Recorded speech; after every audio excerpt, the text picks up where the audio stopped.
మేడ్చల్ మల్కాజ్గిరి జిల్లా హనుమాన్ నగర్లో 22A నిషేధ భూముల అంశం తీవ్ర రాజకీయ కలకలం రేపుతోంది. హైదరాబాద్ పరిధిలోని ప్రైవేట్ భూములు ఆస్తులను అక్రమంగా నిషేధ జాబితాలో చేర్చి రేవంత్ రెడ్డి ప్రభుత్వం ప్రజలను తీవ్ర కష్టాలు పాలు చేస్తోందని బీఆర్ఎస్ ఎమ్మెల్యే హరీష్ రావు ఆరోపించారు. మల్కాజ్గిరి పరిధిలోని దాదాపు 30,000 ఇళ్లు 22A జాబితాలో ఉన్నాయని ఆయన ప్రభుత్వంపై ధ్వజమెత్తారు. హైదరాబాద్ పరిధిలోని భూముల వ్యవహారం అంతా తన చేతుల్లోకి తెచ్చుకునేందుకు రెవెన్యూ మంత్రి కుట్ర పన్నుతున్నారని హరీష్ రావు విమర్శించారు. కళ్యాణ్ లక్ష్మి, షాదీ ముబారక్, కేసీఆర్ కిట్ పథకాలను కనుమరుగు చేసేందుకు గతంలో బీఆర్ఎస్ ప్రభుత్వం కేటాయించిన 2,600 కోట్ల రూపాయలను కాంగ్రెస్ ప్రభుత్వం కేవలం 800 కోట్లకు కుదించిందని ఆగ్రహం వ్యక్తం చేశారు. అయితే హరీష్ రావు ఆరోపణలపై మల్కాజ్గిరి సబ్ రిజిస్ట్రార్ శ్రీకాంత్ స్పందించారు. మల్కాజ్గిరిలోని నిషేధ భూముల్లో మెజార్టీ భాగం 2014 కంటే ముందు నుంచి జీవోల రూపంలో అమల్లో ఉన్నవేనని స్పష్టం చేశారు. నూతనంగా సర్వే నెంబర్ 2018/1లోని 251 ఎకరాల్లోని ప్రైవేట్ భూములను పరిశీలించి విచారణ జరిపి 22A జాబితా నుంచి తొలగించాలని రెవెన్యూ మంత్రి జిల్లా కలెక్టర్ ఆగస్టు 15 ఆదేశించారని వెల్లడించారు. ఒక 218/1 ఒక సర్వే నెంబర్ ఒకటి ఆ డిఫెన్స్ కాలనీ ఇచ్చిన దాంట్లో గవర్నమెంట్ ల్యాండ్ ఉన్నది, ప్రైవేట్ ల్యాండ్ ఉన్నది, డిఫెన్స్ వాళ్ళకి ఇచ్చిన ల్యాండ్ కూడా ఉన్నది. అదొక క్లారిటీ అనేది కలెక్టర్ గారు ఒక వితిన్ 3-4 డేస్లలో సార్ట్అవుట్ చేస్తాను. 218/1 ఒకటే సర్వే నెంబర్ మల్కాజ్గిరిలో, మిగతా రిమైనింగ్ ఆల్ క్లియర్ ఉన్నాయి. అవి రిజిస్ట్రేషన్ అవుతున్నాయి. ఓకే, లిస్టులో ఉన్నాయి. కొత్తగా ఏమీ యాడ్ చేయలేదు. 2012 and 15లో ఇచ్చినవి అదే మళ్ళీ కొత్తగా మనకు కలెక్టరేట్ రెవెన్యూ డిపార్ట్మెంట్కి వెళ్ళి వచ్చినవి అంతే. కొత్తగా యాడ్ అయితే ఏం చేయలేదు. ఒక్క కొత్త దాంట్లో 218/1 అనేది డిఫెన్స్ కాలనీకి అలాట్ చేసింది, ఎంట్రీ చేశారు. దాని గురించి కూడా నిన్న కలెక్టర్ గారితో మినిస్టర్ గారు కలెక్టర్ గారు క్లియర్గా ఇన్స్ట్రక్షన్స్ ఇచ్చారు. అదేదో ఒక within short period 1 week or 10 daysలో దాన్ని సార్ట్అవుట్ చేయండి అని. అది ఓన్లీ 2 acres 251 acres ఉంటే దాంట్లో డిఫెన్స్ కాలనీ వాళ్ళకు 113 acres 1964లో ఇచ్చారు. అది కూడా సార్ట్అవుట్ చేయడానికి ఆల్రెడీ రికార్డ్ అని వెరిఫై చేస్తున్నారు. ఎంఆర్ఓ గారికి చెప్పారు, కలెక్టర్ గారు కూడా మినిస్టర్ గారు చెప్పారు. చెప్పండి ఇలా చేయకూడదు. నాకు అనిపించింది పర్సనల్గా, నేనే ఫేస్ చేశాను. ఎంఆర్ఓ దగ్గరికి వెళ్తే కలెక్టర్ దగ్గరికి వెళ్ళమంటారు. ఇండియాలో ఆయన గాదంతా రాసుకున్నాడు. 30 ఏళ్ళు పనిచేసిన నాకు సొంత ఇల్లు లేదు, అక్కడ పడి అక్కడ తనకలాడి ఇక్కడ తనకలాడి ఈ కష్టపడి ఆ కష్టపడి నేను ఎట్లా కొత్త ఫ్లాట్ కొనుక్కోలేను కానీ సెకండ్ హ్యాండ్ ఫ్లాట్ కొనుక్కుంటా అని చెప్పని సెకండ్ హ్యాండ్ ఫ్లాట్ కోసం 40 లక్షలు పోగు చేసుకొని ఆ ఇల్లు కొనుక్కోవడం కోసం ఆల్రెడీ ఓనర్కు డబ్బులు ఇచ్చి రిజిస్ట్రేషన్ దగ్గరికి పోతే ఇది 22Aలో ఉంది అని చెప్పని రిజిస్ట్రేషన్ చేస్తలేరు సబ్ రిజిస్ట్రార్ గారు. ఎందుకని చెప్పి వెళ్ళి అడిగితే ఇది 22A కిందకు ఉంది. అదేంటి ఇది లింక్ డాక్యుమెంట్స్ ఉన్నాయి, అన్నీ ఉన్నాయి కదా, ఫ్రమ్ పాస్ట్ 5 years నుంచి అన్నీ ఉన్నాక ఎందుకు ఫ్రమ్ పాస్ట్ 40 years నుంచి ఉన్నాయి కదా, ఎందుకు చేస్తలేరు అంటే ఇది కాంగ్రెస్ గవర్నమెంట్ వేస్తారు, దీంట్లో 22Aలో వేస్తారు, సో వి కాంట్ రిజిస్టర్ అని చెప్పారు. మరి ఎలా ఏంటి ప్రాసెస్ ఏంటంటే అడిగితే కలెక్టర్ నుంచి ఎన్ఓసి తీసుకురమ్మని చెప్పారు. కలెక్టర్ ఆర్ ఎంఆర్ఓ దగ్గరికి వెళ్తే తనేమో తర్వాత హైకోర్టు ఏ విధంగా ఆర్డర్ ఇచ్చింది, తర్వాత మనకు గవర్నమెంట్ ఏ విధంగా ఆర్డర్ ఇచ్చింది. మనకు 35 years నుంచి మేము 40 years నుంచి కట్టినప్పుడు కూడా మనకు ఉంది. స్టిల్ ఆల్సో ఇప్పుడు ఈ విధంగా మనం బాధపడుతూనే ఉన్నాం. కానీ ఇప్పుడు 22A మనకి ఈ విధంగా వచ్చేసింది. అందరము మనం చేసుకుని తినకూడదు చూపిస్తున్నారు.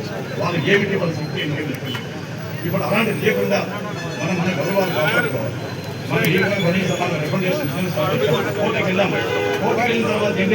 దానికి దేవుడు మన పంపించాడు ఇక్కడికి వచ్చిన తర్వాత మంచి చెడ్డ చేయమంటున్నాడు. అది ఈ చెడ్డ మనం చేసిన తర్వాత గవర్నమెంట్ అంత ప్రతి ఒక్కటి అమలు చేస్తున్నటువంటి దోపిడీ చట్టం 22A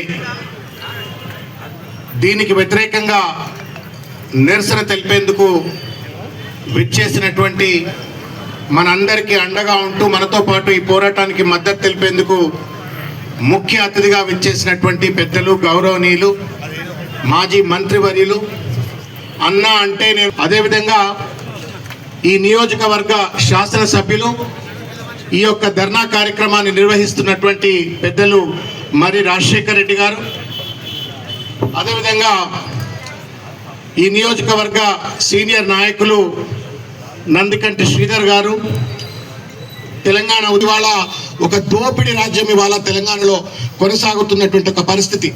ఇంకొక విషయం చెప్తా, అసలు చట్టం ఉందా ఈ దేశంలో?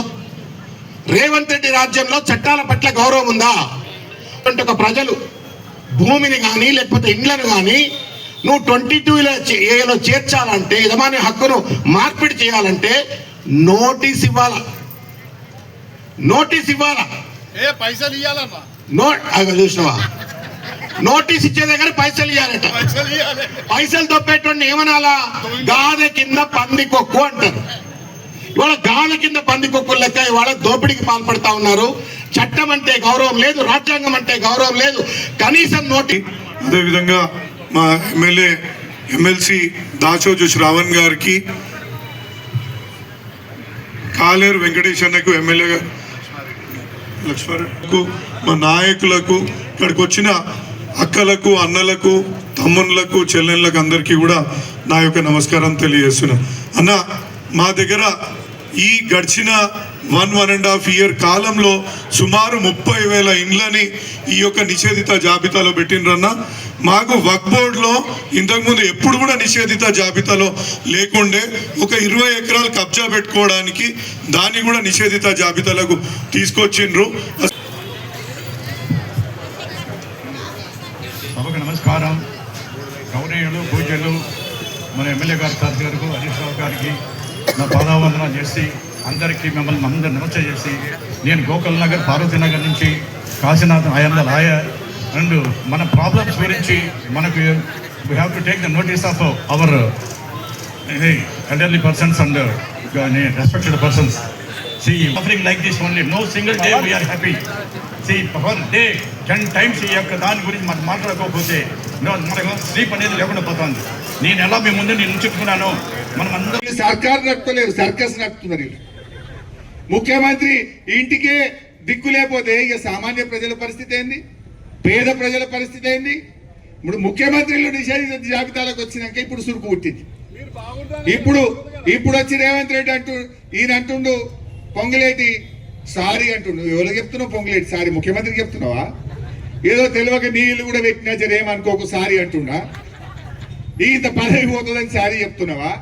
అయితే ఇప్పుడు ముఖ్యమంత్రి దరఖాస్తు పెట్టిండా నా ఇల్లు తీసేయండి. మరి రేవంత్ రెడ్డి కూడా నా ఇల్లు నిషేధిత జాబితాలో పడ్డది, నాది తొలగించగలరని అప్లికేషన్ పెట్టిండా మీ సేవలో పోయి? మరి ప్రజలు ఎందుకు పెట్టాలి? ఈ ప్రజలు ఎందుకు ఆఫీసుల చుట్టూ తిప్పుతున్నావు? చేసిన తప్పు నీది, తప్పును సరిదిద్దాల్సిన బాధ్యత కూడా నీదే. ప్రజలను ఇబ్బంది పెట్టద్దు. ఏవైతే అన్యాయంగా, అక్రమంగా కళ్యాణ లక్ష్మిలో మీరు కౌంటర్ వేయమని గవర్నమెంట్ చెప్తే మీరు 5 నిమిషాల్లో వేస్తారు. వాళ్ళు చెప్పరు. ఇవాళ మీ మీద బదనాం పెడుతున్నారు. ఇవాళ భూములు నిషేధిత జాబితాలో పెట్టించింది వాళ్ళు, తప్పు చేసింది అధికారులు అని మీ మీద నెడతా ఉన్నారు. అందుకే నేను మీకు చెప్తా ఉన్నా, అధికారులకు దయచేసి పారదర్శకంగా పనిచేయండి, నిజాయితీగా పనిచేయండి, న్యాయబద్ధంగా పనిచేయండి. చట్టబద్ధంగా తప్పులు చేయిస్తే మీరు ఇరుక్కుంటారు, జాగ్రత్త అని చెప్పి కూడా ఈరోజు అధికారులకు నేను చెప్పదలుచుకున్నా. రేపు 2 ఏళ్ల తర్వాత గ్యారంటీగా బీఆర్ఎస్ ప్రభుత్వం వస్తుంది. ఈ అక్రమాల మీద, ఈ తప్పిదాల మీద రేపు గ్యారంటీగా విచారణ జరుపుతాం, ఎంక్వైరీ చేస్తాం. తప్పు చేసిన వాళ్ళను కటకటాల వెనుక పెట్టేది ఖాయం అని చెప్పి కూడా హెచ్చరిస్తాం. అందుకే అధికారులారా, మీరు ఇరుక్కోకండి అనవసరంగా. మీరు వాళ్ళేంది నోటి మాట చెప్తారు, కాగితాల మీద మీరు ఇరుకుతారు. చెప్పుడు వాళ్ళదైతుంది, ఇరుకుడు మీ వంత అవుతుంది. అఫ్ కోర్స్ రేపు వాళ్ళని కూడా తెస్తాం, అంతిమంగా వాళ్ళు కూడా వస్తారు. కానీ అనవసరంగా వాళ్ళ తప్పులకు మీరు బలి కావద్దు. వాళ్ళు గన్మెన్లు లేరు, మోటార్ సైకిల్ మీద ప్రజల మధ్య, ప్రజలలో ఒకటిగా ఉండే మన ఉప్పల్ శాసనసభ్యులు బండారు లక్ష్మారెడ్డి గారు, గౌరవనీయులు ఆనాడు తెలంగాణ ఉద్యమంలో కానీ, నేడు ప్రజా సమస్యల పోరాటంలో అటు శాసన మండలిలో బయట నిత్యం ప్రజా సమస్యలపై పోరాడుతున్నటువంటి శాసన మండలి సభ్యులు మిత్రులు దాసోజు శ్రవణ్ గారు, సీనియర్ నాయకులు మిత్రులు పరశురామ్ రెడ్డి గారు, గౌరవ సీనియర్ కార్పొరేటర్, వివిధ కాలనీల ఏ వల్ల నష్టపోయి మాకు న్యాయం చేయండి అని ఇక్కడికి వచ్చినటువంటి బాధితులు, వారి కుటుంబ సభ్యులు, బీఆర్ఎస్ కుటుంబ సభ్యులు, మీడియా మిత్రులు అందరికీ పేరు పేరున నమస్కారం. ఇందాక గౌరవ శాసన మండలి సభ్యులు చెప్తూ ఒక మాట అన్నాడు, ఈ రాష్ట్రం పిచ్చోడి చేతిలో రాయిలాగా